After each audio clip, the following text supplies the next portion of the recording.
out here on the farm, when you mess up for that year. And it's not something you can just erase. You're going to deal with it all year long. And you got to really be sure you try to cover your ends.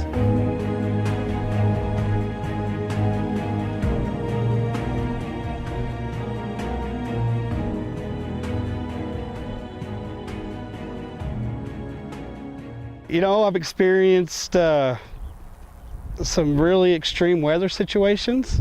You know, with the drought, I've experienced declines in the market, and I've experienced increases in the market. You know, and I've experienced our whole farming method changing because of our water is depleting. I think in the next 25 years, we're going to see a dramatic increase in our production. We're going to have to produce a lot more on a lot less. And I think that's going to be a major learning curve, and it's going to be a big advancement. It's going to happen. It's just going to be how are we going to do it is the big question. You know, the first thing that we do is conservation. We are not necessarily using less, like water, for example. We're just using it more efficiently. Chemicals, we're using a lot less chemicals than we've ever used. Pesticides, using much less. We're worrying more about soil health instead of just the crop health. And that's it's a big deal. The soil's here to stay, the crop gets taken off every year. Out here on the farm is where it's going to start. We have a lot of renewable fuels out here, and they just need to be developed and be used. I think that's going to be huge.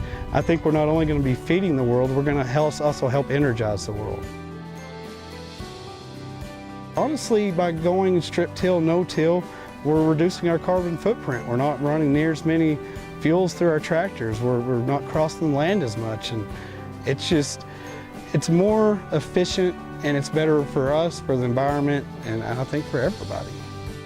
Even though I'm growing most of my feed to feed a cow, which is then going to be either milked or slaughtered to feed people, we are feeding the world, and people have to understand we pay for the cheapest food. Our cost of feeding ourselves is very minimal. It's very important for farmers to be able to, as I say, play again, because, you know, you start taking all the farmers out, that's the first thing you're going to see is the price of food go up.